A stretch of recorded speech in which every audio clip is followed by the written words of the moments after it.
Hello, coaches, students, everyone who is watching us today. As always, we are in some kind of improvised studio today in my room in Valencia because we are playing the final phase of the competition in ACB League. And of course, I wanted to take advantage of being here in the hotel and make some interviews. And the first one on my list was this guy, Roberto Molina Romero, strength and conditioning coach of Bilbao basketball. Welcome, man. Thank you, Luca. Well, if you don't know Roberto, he's currently under 16 champion of Europe with Spain from 2019. Unfortunately, this summer there won't be any competitions probably in Europe regarding basketball, even in the world. So you will be champion for two years, another year. And as I know, you will stay with the national team next summer. Yeah, I've been told that officially he's been cancelled the World Championship. It was going to take place this summer, but we will wait for news for the 2020-21 summer. And we hope we can play the World Championship, but we don't know yet with what generation. But yes, I will continue with the national team. Perfect. Also, with Bilbao basketball, he has been working for the last several years, and the last year Bilbao basketball returned to play ACB, where I believe they belong, and this year they confirmed that they belong to ACB, and they even played Copa del Rey or King's Cup, and hopefully next season some new experience in European competitions. Yeah, exactly. Excellent. So basically, we will talk a little bit more about Roberto's background and how he ended up being a strength and conditioning coach and how he ended up working in Bilbao. So let's start with that. Let's talk a little bit more about how you decided to become strength and conditioning coach. Do you have any kind of sport background? Yeah, I used to practice. I used to play sports. When I was a kid, as most people here in Spain, I played football at a really young age, and then some way I end up practicing basketball, and there I keep going with basketball, playing basketball my own, getting to professional level, but no ACB. I just got to Lep Gold, Lep Oro as a player, and then because of that hobbies, I got my interest in studying something related with the sport. Mm-hmm. So that's why by the time I got to university, I feel I have to be related somehow with the sport, and that's why the main reason I study to become a personal trainer or a strength and conditioning coach. Excellent. And how did you end up in the national team? Yeah, that's a good question. I was coaching. I'm from Rioja. I'm not from Bilbao. It's a region really near from the Basque Country, and I was coaching our team in the Spanish Championship. And our manager asked me to give him my CV because there was some vacancy at the national federation, and they thought I could fit in the spot.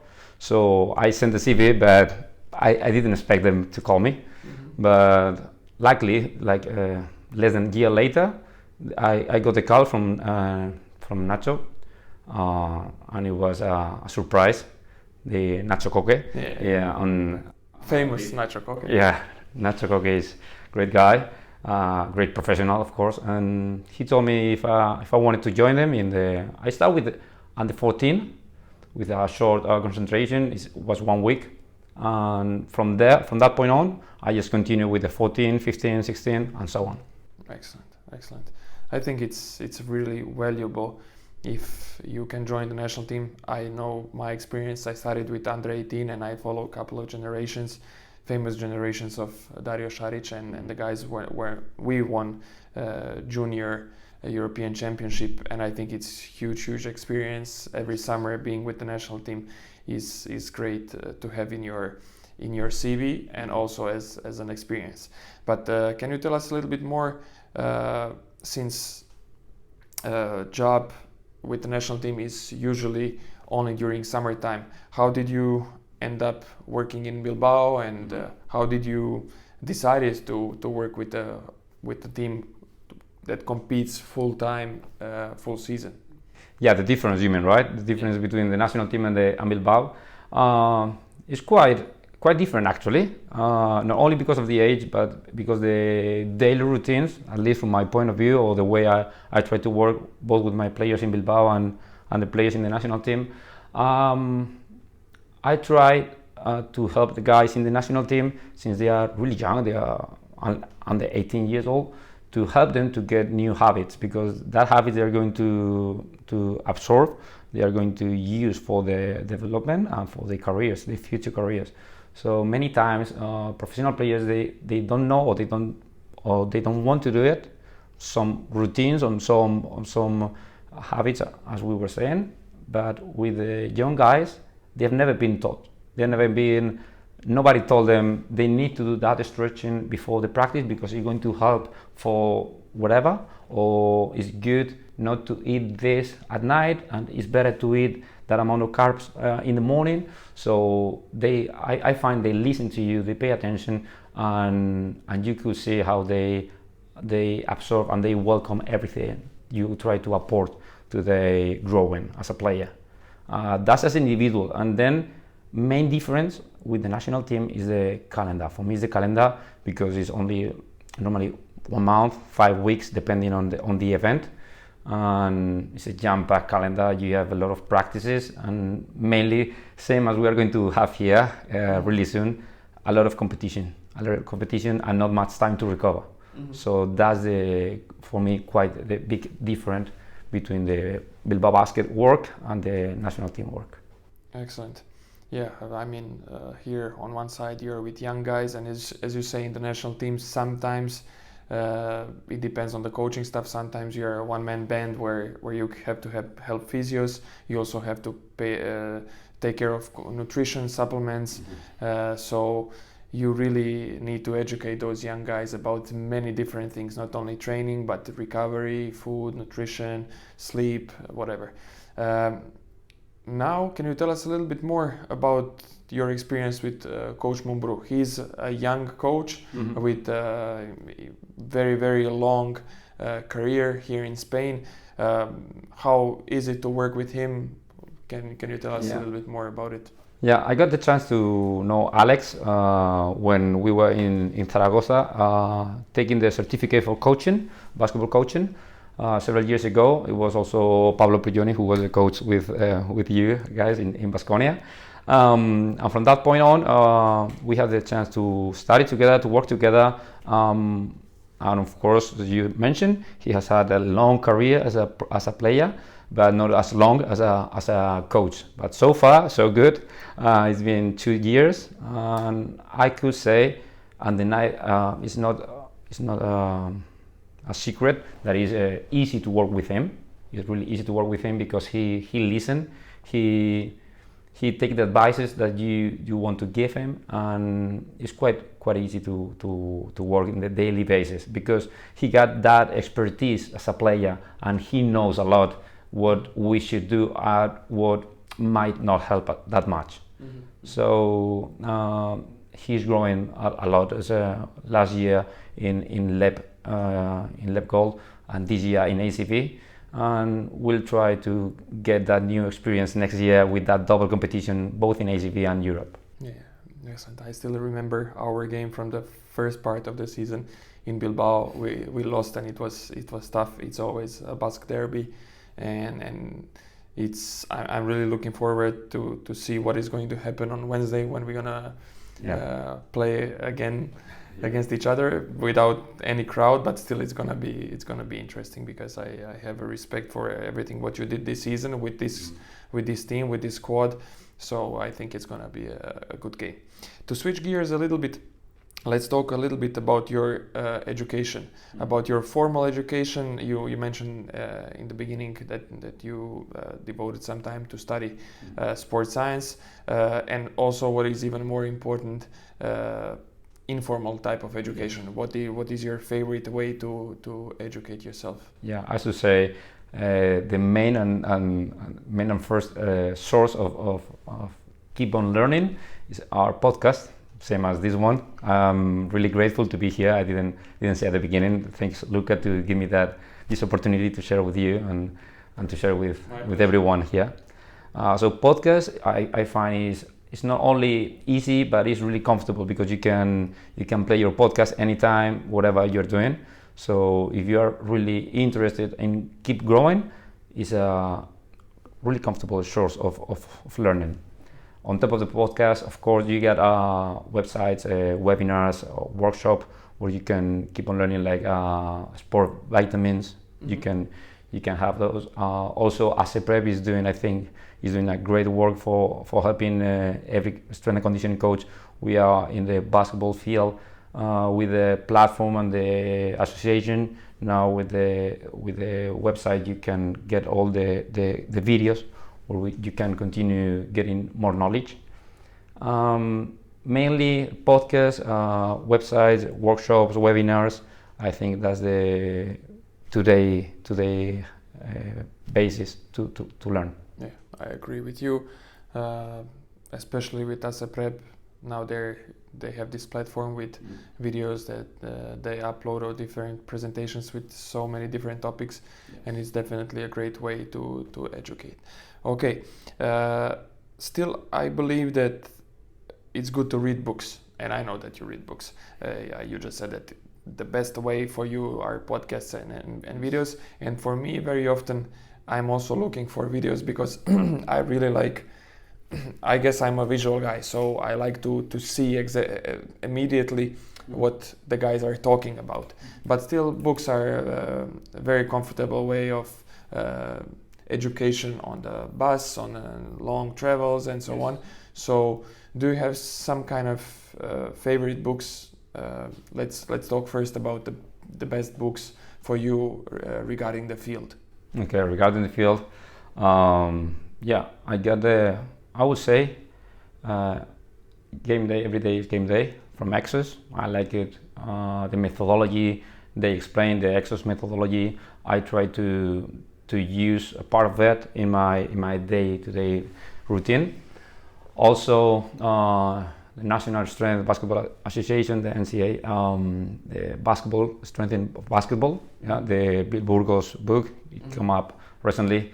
And last but not least, your book. I think it was a great success and helped all of us a lot because it's not simple, but it's direct. You can have really clear ideas that you can transfer to your program, and that's what it counts at the end of the day.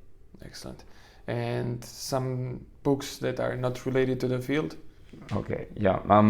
Lately, I have to say I'm reading more that type of books, like not related books with our field, because sometimes you need your brain, or you need to get off the basketball and the strength conditioning.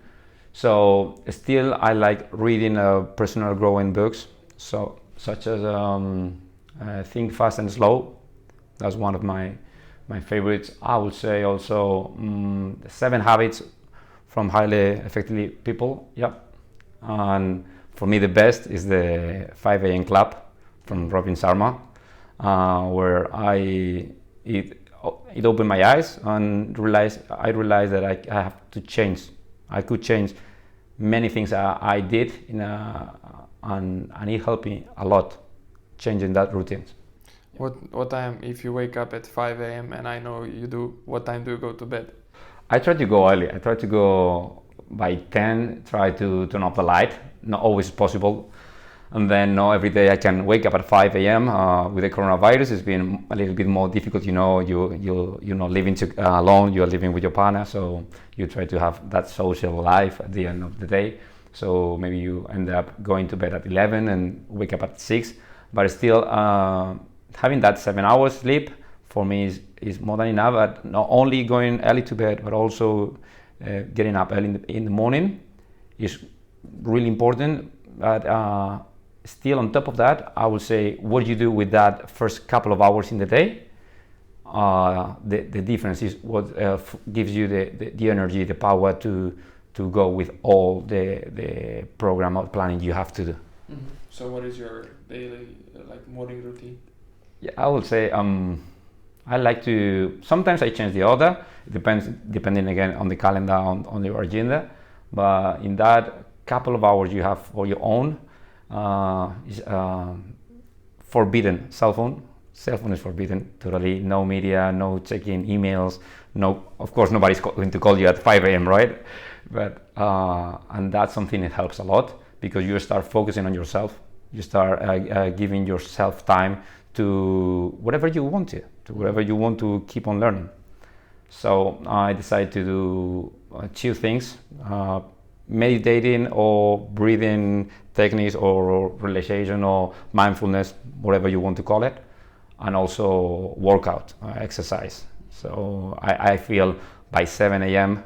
I've had time to exercise, to relax myself, to go and do some reading or some research, reading some papers. By the time everybody's waking up and still a little bit snooze, you feel really powerful. Excellent. I really like it because I think everyone should start the day by being proactive, not reactive, not to grab their phones right out of coming from bed and just scrolling down through messages that they received or emails. We have to set the time when we should start doing that, and normally it doesn't have to happen before, let's say, 9 a.m. because nothing will change. You will not have any missed calls, so important calls early in the morning. So I think it's really, really important, because if you wake up and you immediately face negative type of stress, probably the whole day will be pretty stressful. So I really like how you put it together. I mean, it's very challenging to wake up, but once you get used to it, I guess it works. I'm a sleepy guy. Yeah. I'm the guy who sleeps quite a lot. Even if I go to bed at 10:30 or 11 and I fall asleep by 11:30, I don't wake up before 7:30, let's say. But I also have my routine. I try to work out first thing in the morning or after the 30-45 minutes that I do my routine at the toilet, and also some kind of light stretching, maybe some mindfulness moments. But I also try to work out as early as possible, and then focus on the rest of the day. You can. Sorry to Yeah, interrupt. no, Sorry to perfect. interrupt. I wasn't an early bird all my life. I mean, I didn't just read the book and I decide, oh, I'm going to wake up at 5 a.m. because it was really tough. And I had to admit, the first 2 weeks it was a nightmare. Oh no, the alarm is ringing. So I start just step by step. As we were mentioning with the national team, it's a matter of habits. It's a matter of educating. You know about it because about nutrition we have talked before sometime. It's about challenging your body and getting comfortable within the uncomfortable zone. It's trying to put you in that area where you try to push yourself to keep on growing. And although at the beginning it doesn't feel right, you just have to give it the chance. You have to give it some time to see if it works, to see how it helps you. So not also waking up early, but not letting other people's getting my attention at the very first time in the morning is something for me amazing. The media is helping us a lot to get in touch, to be here today with you. But also we have to be able to prioritize what is first to you. Like you say, when you wake up early in the morning or anytime you wake up, you have your full energy. And if you dedicate it and let other people's getting into you with bad energy or with emails, with stress, you are not starting with the right foot the day. It's going to be difficult to go through the day with that negative thoughts at the very first time in the morning. Excellent. I really like it, and I agree completely. And last year, every month I had a small or a big challenge, and 1 month I was waking up at 6 o'clock, and I really liked it. It was tough, but I think that the one thing that I liked the most was the peacefulness during this time, because there is no traffic that you can hear, like hard traffic. Even though I live in a really peaceful neighborhood, still you cannot hear many cars. You don't hear any noises. You don't hear people on the streets, and it's a really perfect time of the day to enjoy yourself, like your thoughts, your things that you want to do, like even listen some music, put your earphones and listen to some music, and spend some time thinking about positive things and how you want to organize the day and stuff like that. So for me it was one of the best things, and I think if like once I'm gonna have kid or kids, I think I will change a little bit how I approach again my organization, because I know it's gonna be tough, and probably it's very possible that I'm gonna end up being at the 5 a.m. or 6 a.m. club just to have this 1 or 2 hours completely with myself. Of course, if the kid doesn't wake up at 6, Yeah, and I'm sure you are aware, and everybody is aware of that, but the same as with the body, you need a program and progression. For example, if you never run in your life and you decide, oh, I want to run a half marathon, you don't start from not running to run 21K, right? So this is the same. If you normally wake up at 9 a.m. or anytime you wake up, you don't just set the alarm at 5 a.m. in the morning. So you have just to progress, and the same, you run every week or every day a little bit more. It's the same with these morning routines, where I remember I start setting my alarm at 7 a.m. and then the following week it was 15 minutes earlier, and then the following week another 15 minutes earlier. So in that way you also keep yourself growing, but progressively. You can pretend to have a full new result in just one day. Mm-hmm. Yeah. Let's finish this first part where we talk about very general stuff. I would like to ask you a little bit more about motivation. We can see more or less that you're very competitive when it comes to beating your own self, which is the best way of competitiveness, especially if we are not like real part of the sport. We are not competing against other teams. We are just supporting stuff. Can you tell us a little bit more about what are the real things that motivate you the most? As a person, or was in the field of strength conditioning? We can talk about the person part. As a person, I think aging is just an excuse. People used to say, "No, you are getting old." Well, we tend to get comfortable in the way we live. So I try to challenge myself, as I told you, because I like that being uncomfortable in the outside zone. I mean, like trying to set yourself new goals and try to fight for them, and that struggle, Mm-hmm. So I find that really motivational. I should say I think I'm quite a disciplined person. I committed, and once you know what your goals are, and then you are capable of declining everything else. I mean, when you want to really pursue one goal, you know what it takes, but also you have to be aware what you have to put aside to be able to follow that path, Mm-hmm. And sometimes I think not many people are conscious that you have to say no to many things to be able to say yes to one thing. So that's my motivational way of seeing things. Like first of all, have clear my goal, my purpose, and then fighting for it no matter what. It's like you really want it or you kind of want it. That's as a person. And then as a coach, as a strength conditioning coach, I consider myself a sociable person. I like being with people, talking with people, learning from people. So I like the idea of helping players, of helping people. I get to know them a little bit better. I try to know more about them, not only as a player, but also as a person, because I think everything is related, and it will help you one way or the other. But because I'm so lucky to be working with people, I try to make them better, or try to make their day easier, or try to make their performance higher. Excellent. Well, I like it. I like the answers. I really like it, and it's another motivation for me, because I really like to see very passionate and very dedicated people in the field, which motivates me even more to be better, to know more, and to help not only players but coaches even more. And I just want to play this interview once again just to hear your answers once again, at least, because you can really learn a lot from experiences like you have. With this, we will finish the first part, and then we will come to discuss a little bit hotter topics when it comes to strength and conditioning. Okay, let's get it.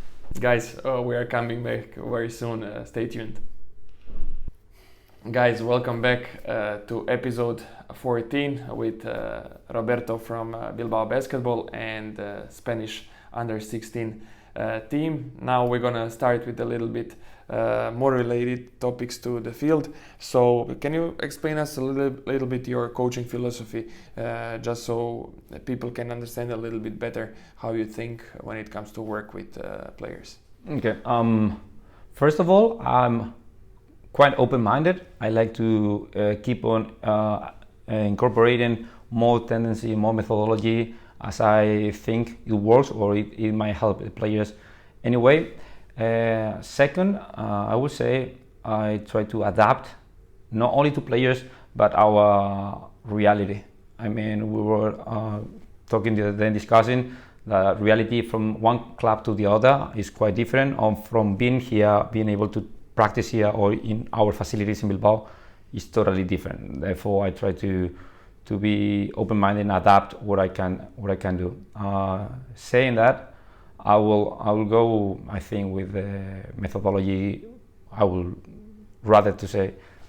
say most of us use, like basics, like squat, clean, splits. I like that basics, doing at least once a week. And then also I try to use a lot of body weight workout with the weight of the players.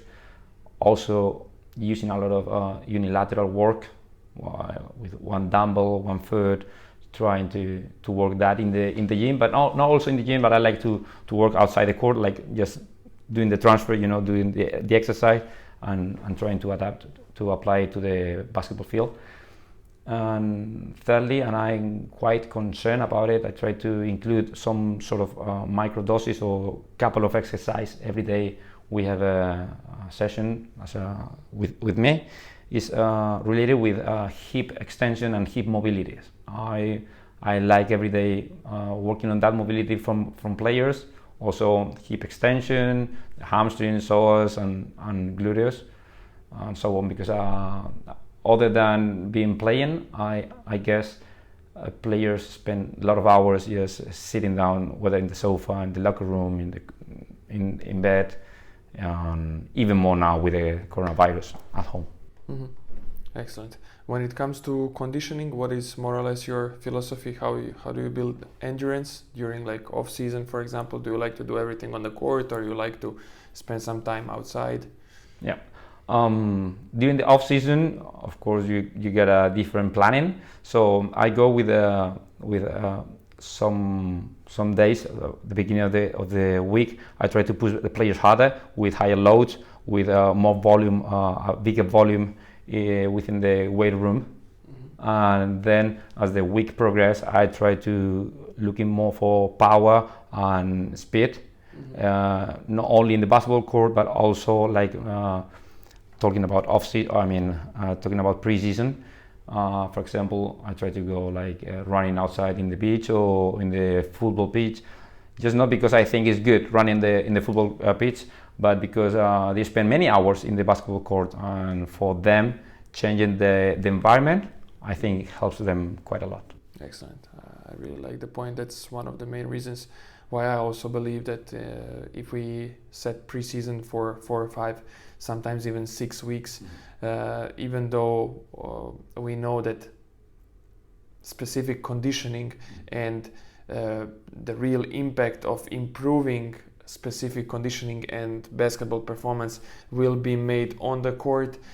We can still go outside and do some interval runs or even some continuous run depending on the goal, just to spend it outside as the main goal is to change the environment, change a little bit mentality, catch some sun, you know. So I think it's a good point. Of course, I also have experience with doing pre-seasons only and exclusively on the court, which gave us pretty similar results when it comes to developing endurance and specific basketball conditioning.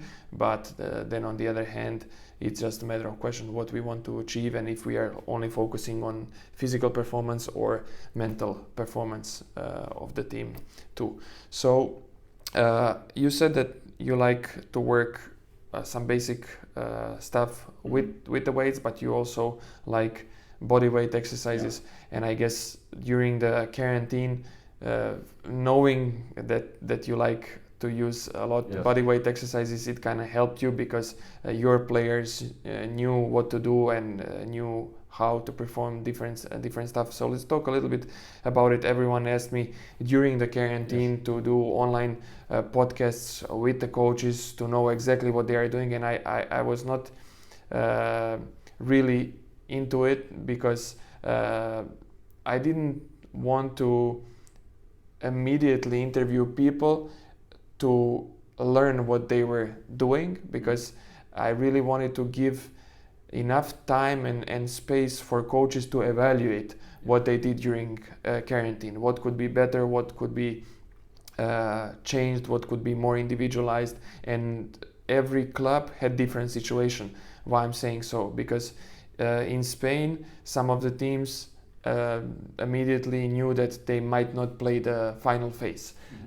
Some of the clubs knew that they're gonna play final phase, but they were waiting for the decision of EuroLeague or Eurocup. In some other countries, immediately national championships were finished. Then those teams were let their players go home, different countries, so it was tough to connect and make online Zoom sessions with players who are in the States, with players who are in Europe. So there was like a big diversity between the teams, and that's why now I think it's much better moment to talk about it, because now we know exactly what we did. I hope that everyone evaluated their work in some kind of way, or at least they thought thoroughly about it. And now when you are okay, quarantine is still in Spain official now, and here in Valencia there are certain rules, but let's say the quarantine for us as professionals who work with sports is done, because now we are focusing on the competition. So can you tell me a little bit more from that more or less 15th of March until more or less 15th of May when we entered back again? How did those 2 months look like? Yep, it was quite difficult in the first place for because nobody knew how long it was going to last.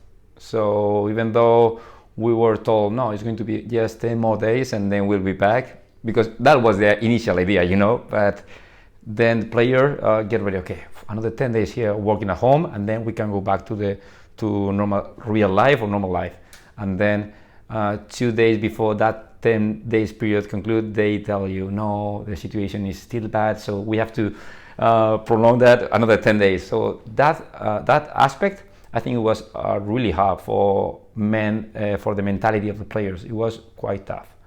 Once I say that, I evaluate our work, and I would change it. If I would do it again, I would change some of the planning and sessions I did with players, because I will explain a little bit more.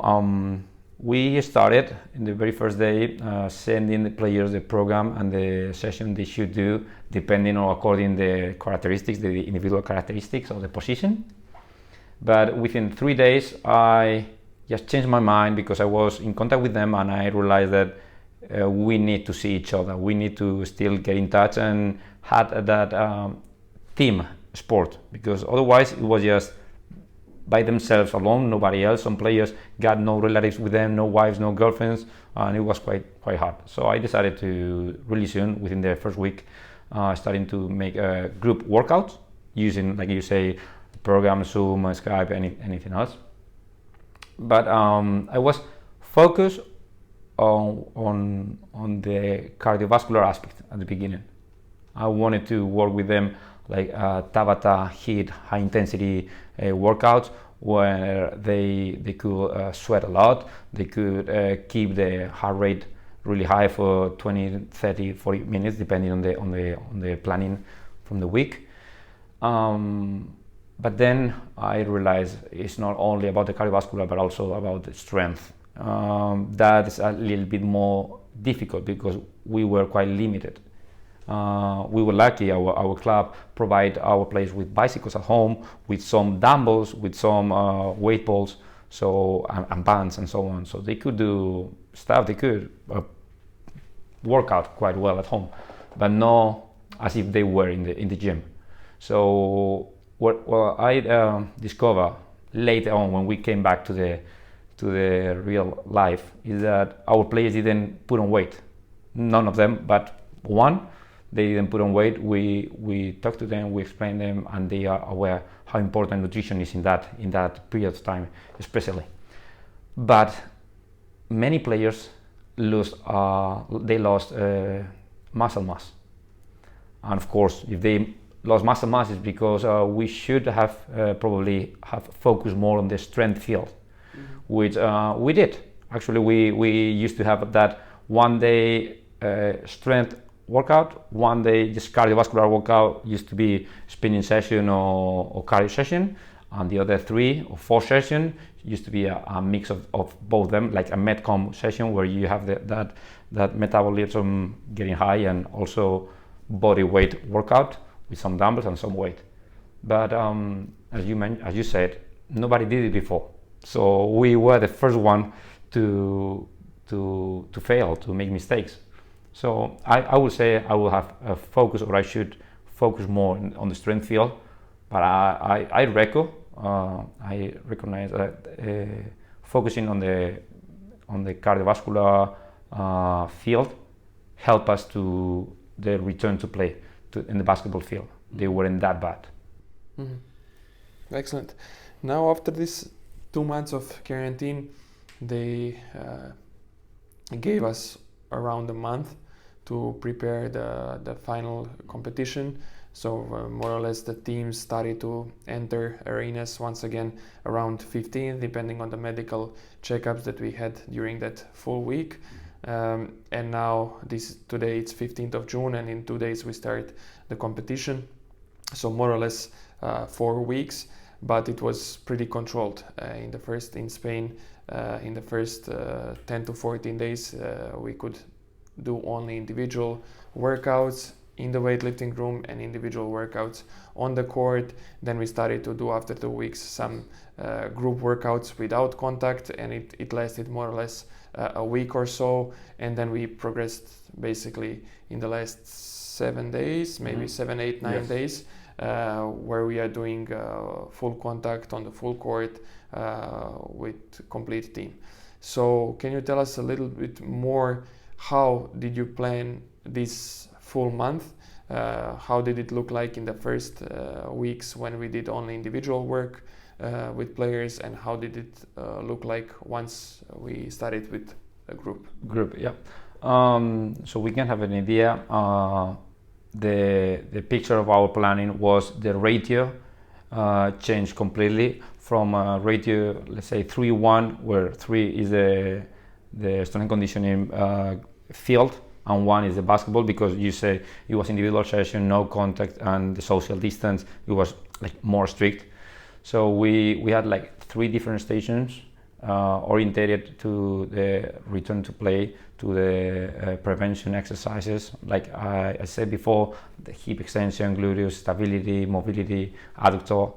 A second one where we have a unilateral work, and then a little bit of plyometric and power, because it's the aspect we couldn't work that much at home because it's difficult, for that guys in the living room doing jumping. Although we did it, but it's more difficult to control. So that's the way we orientated our work once we were back in the basketball court. Then we progressed from 3-1 radio to 1 radio. We have 4 different stations, as I mentioned, and then we reduce the time and the volume of the strength conditioning, and we went to spending more time with the ball, running up and down, looking for motion, for actions where power and speed are required, because of course endurance is needed, but it's not that injury risk. I mean, there are more risk of injury when you have a change of direction, when you have an acceleration, deceleration. So we were looking for that, although it was individual practice. So you can have an idea, I guess. You've been working pretty similar in half court with one coach, with one ball, shooting from one side to the other, passing the ball, running for a short period of time, trying to get, although the volume of the basketball it was short, and we try to increase it. We try to put the guys with high intensity. The first week, players didn't work more than an hour. I have to say that because although we only have 4 or 5 weeks to get back, I was afraid, or I wanted to be careful with the first 10 days, where I think Achilles and all the tendons and ligaments can suffer more from that inactivity, let's say inactivity, of being home to the return to play. And then as we move forward closer to the date, we reduce the time we have dedicated to our strength and conditioning field, and giving more time to the coach and to the basketball, moving on to the contact game and 5-on-5 and reduced game. Excellent.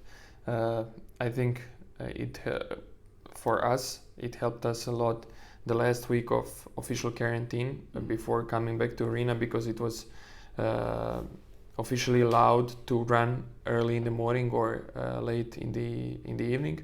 So that was the kind of transition stage where our players finally got the chance to run and go through this soreness again in their calves, Achilles, even some light soreness in their back because of the mechanical stress.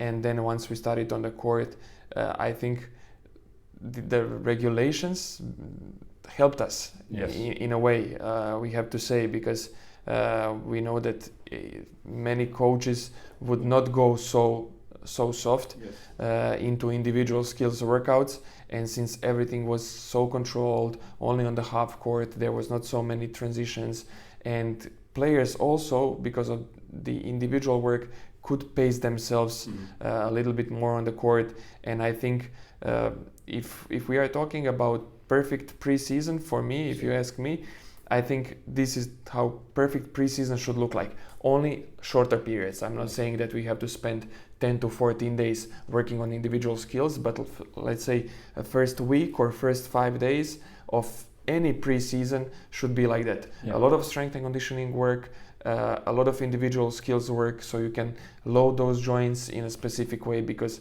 we don't know exactly how much players spend time working on their individual skills or just like general physical preparation.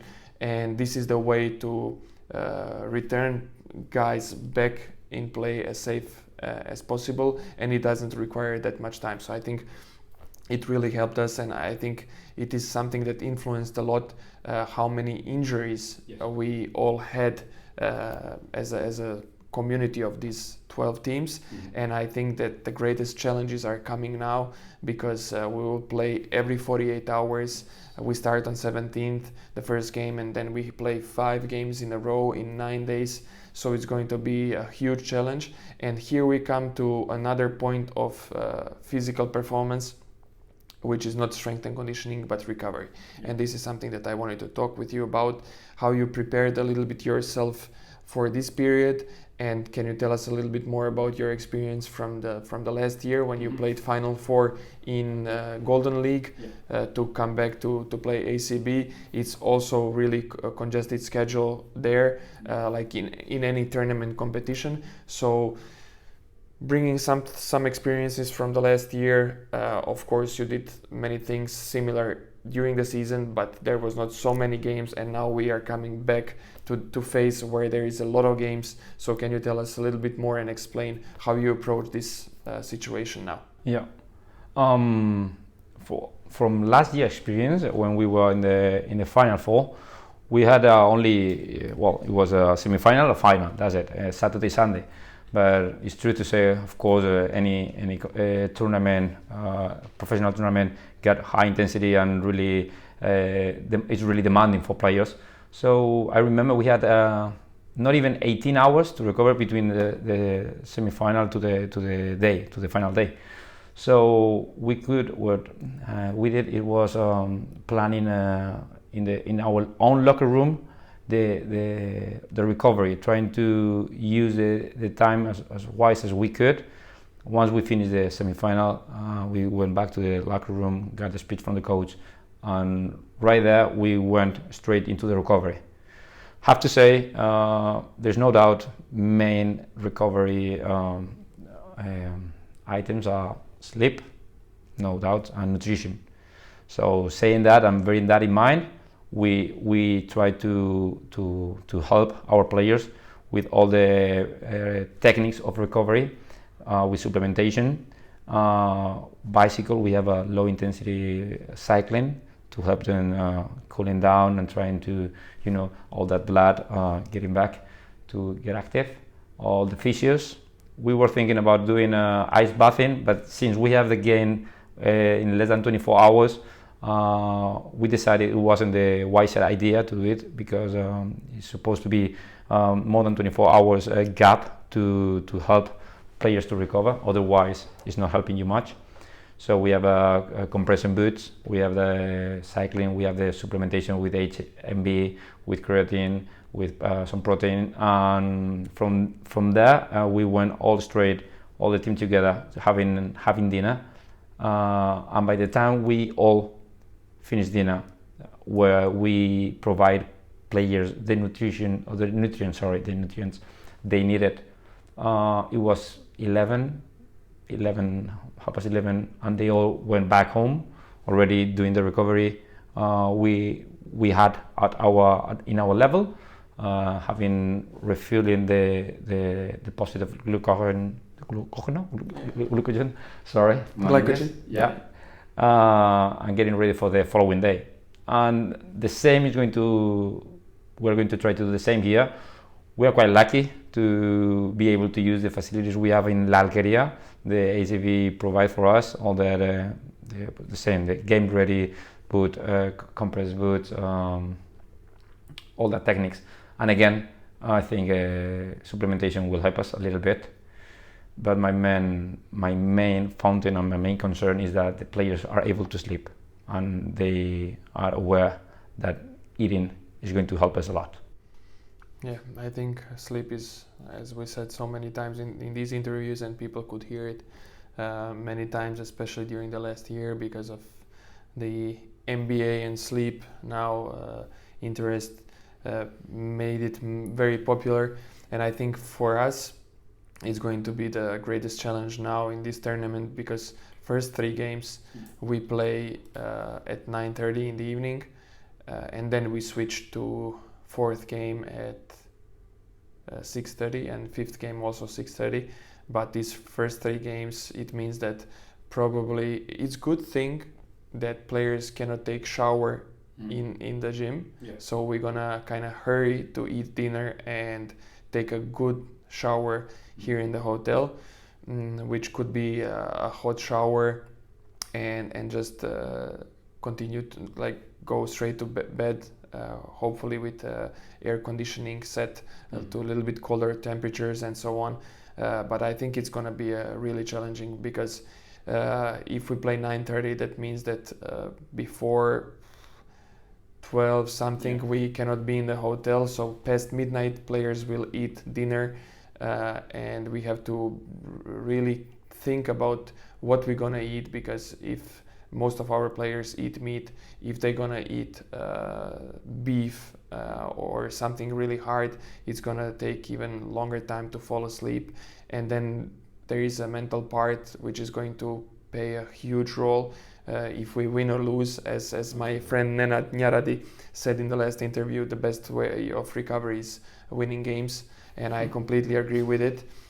But sometimes also after winning a game, because of the arousal and happiness that you, for example, won the first game or won the second game or won 2 games in a row, hopefully for some teams, it's gonna keep some players awake. And also if you lose, players will start thinking about many things, and a lot of players will think also about their future. If they play bad first game, they might start thinking about future contracts, because now the situation is just horrible for them in Europe, and it's something that we will have to struggle with really hard. So I think it's going to be really challenging. And as you say, I completely agree that with nutrition we have to be really careful, with supplementation also, and then everything else, the physios work, compression boots, whatever we can do might help in between those games. We will finish soon the season. I mean, there is not so many games. 5 games in a group phase, 1 semi-final, 1 final game. So everything will be done by the 30th of June. Hopefully you will stay in Bilbao for the next season.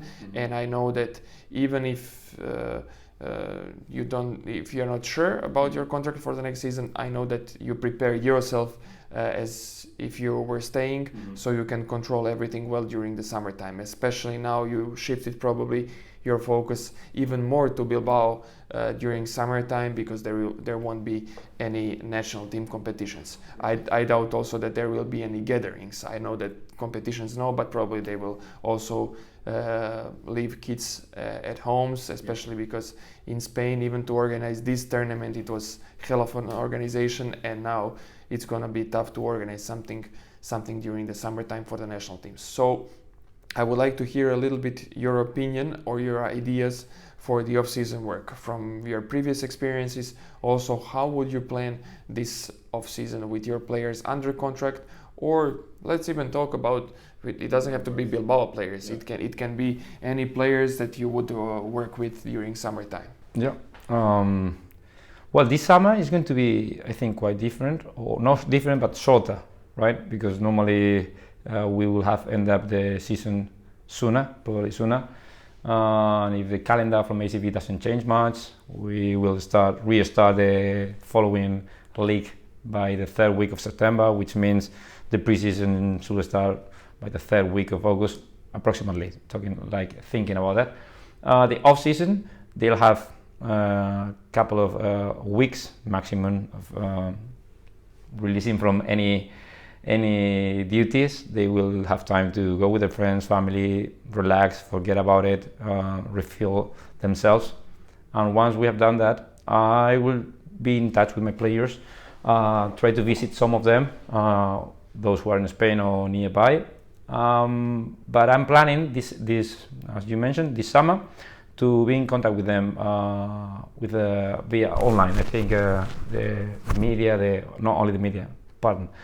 The programs online are helping us much. I'm working actually right now with my players with a program I get to myself to be able to individualize and to adapt the planning and the program they have to do.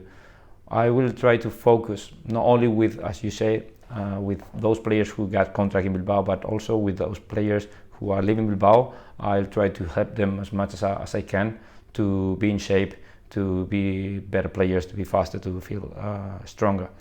To do so, I will once again talk to them, see what they think they need, and then telling them or letting them know what I think they really need, because there is a halfway where we have to meet, when I explain them what they should do to be a better player, and the other way is what they feel and they're willing to do to be a better player.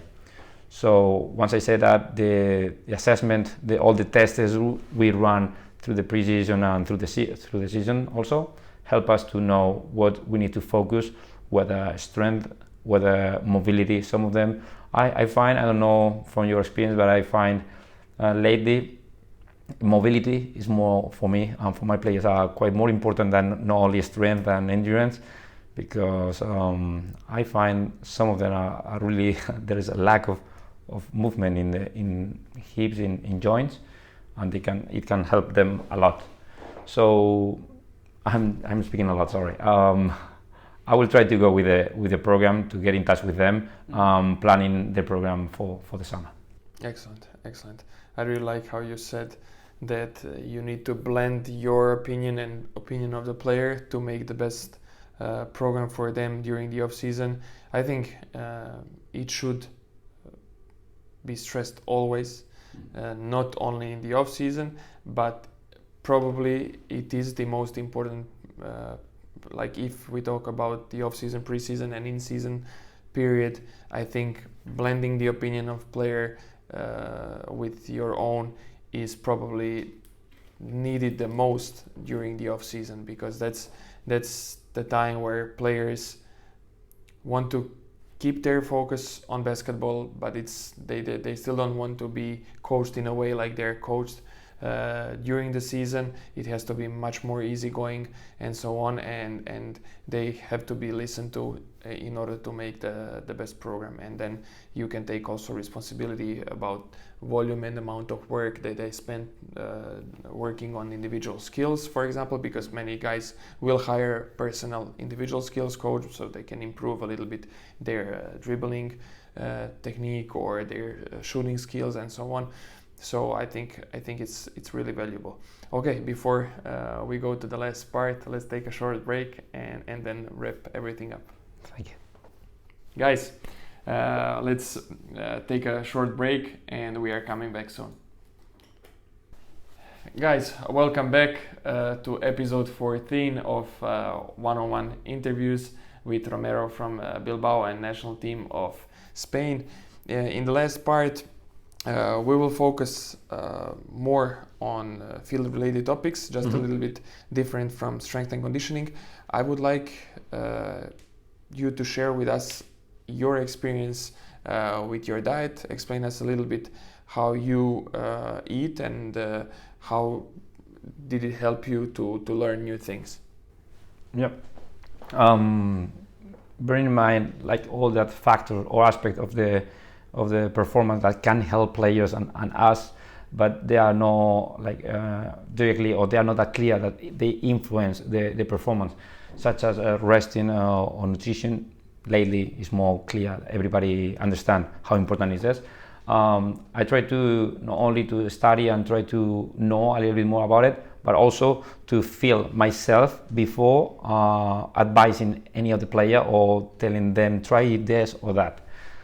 That's the main reason. I try, for example, a year ago, 2 years ago, I tried going gluten-free diet, and I could tell I noticed quite a big difference. Maybe another player would say, no, I didn't notice anything. And I think it was great experience, feeling that gluten-free life. Also, should admit, is quite a challenging, because you have to be really careful when you go outside to have dinner with some friends, with some family, or not many restaurants have that many options, and then it's quite challenging. But right now, it's been since last October. I decided to give it a try to go vegetarian or vegan, because I eat daily products like milk, eggs, and cheese, but not any fish or any meat. And I could again experience that I feel less bloated. I feel like more energy. I got my energy through all the day. I didn't have that many ups and downs. and therefore I realized that it was working for me. So it was working for me. I could tell a player, I did actually with some of my players, I thought, why don't you go and give this a try? Give it, just like we mentioned before, give it 1 week, 2 weeks, and let's see how you feel. And now it ended up one of our players is vegan. So I think when what players see, like what you pray is what you practice, what you are telling them to do, you are doing it yourself. They believe, they trust you a little bit more. But how do you communicate with the players who are strict on their meat diet? Like, is it challenging to be supportive, or how do you communicate with them? Yeah, it's about trust. It's about like knowing the player a little bit more. Not only, as we said before, not only the basketball court, about knowing him a little bit more outside the court, his family, his habits, what he likes and what he doesn't like. And to a certain point, he's trying to, like, you plant the seed and let it grow. You give him a couple of ideas one day, and then later on that week you come back and mention the idea again, and you try to challenge him, like, you are not able to try it, you want to, come on, let's give it a try, and so on. Some ideas, some advices, they take it and they see the result themselves. Mm-hmm. What do you think is the best time of the year to explore new things with diet? Okay, for players, of course, I would say off season, because during the season you have to be really secure what you're doing, otherwise it could affect the performance. And as every change, it takes a period of time to your body to adapt. So probably even you are becoming vegetarian or you are going keto, chaotic diet, your body probably feel weird the first couple of days or the first 3-4 days. Maybe you and me, we can afford to do that during the season, but a player who is playing in Europe in ACB, practicing hard 2 hours, they shouldn't afford to lose that days and being with that lack of energy. So I would rather, if I have the option, I would rather invite them to do it off season. Excellent. I couldn't agree more. That's actually the answer that I was looking for. So perfect. Nothing to say. We said that after quarantine in Bilbao, you had just a few or maybe one player who came overweight or excessively fat. I wanted to ask you, how do you deal with the players? How do you motivate them? How do you monitor them? Players who come during preseason and they are either overweight or excessively fat or both, which is usually the combination. That's good. For this preseason, I have the idea of setting certain standards that the players should achieve, complete by the first day they arrive in preseason, such as body weight, fat percentage, such as the yo-yo test, like cardiovascular resistance, strength, some basic strength exercises to make sure they are working with some aim, with some goal in mind, not just going to the gym with no purpose. So the players had that feeling of challenge, that they have that test, that exam they have to pass on the first day. That is during the off season and pre-season, and during all that season in Bilbao, I gotta say I'm lucky to have very responsible players who really understand their job requires them to be really committed with the habits, with a healthy lifestyle. And even they don't, I'm there to remind them that they have to be careful. So the way I do it is every week in the first day of the week, the first morning of the week, I try and I go and check the body fat on the scale and show them, like, colors for me are working perfectly, like a traffic light, red, yellow or green. If they are okay with not only with the body weight but also with the fat percentage, if they should increase or they should decrease, and also relating with the last 2 weeks to see they are increasing or they are decreasing. Of course, different players need different aspects, different goals. Such as some of our players are young and they need to put on weight because we are working and focusing on muscle. But some others need to be careful not to put on much weight to be ready to run up and down. Excellent. Let's go back to yourself. I would like to know, as a strength and conditioning coach, how often do you work out, and what is the typical training or weekly schedule for you? Like, what do you do? Yeah, try to work out every day during the week, like from Monday to Friday, and then at least once during the weekend. So I normally have one day off at the weekend, during the weekend, and sometimes one day off during the week if like you have a dinner, like last night you don't go early to bed and you don't end up getting up early and have that time to practice, to work out myself.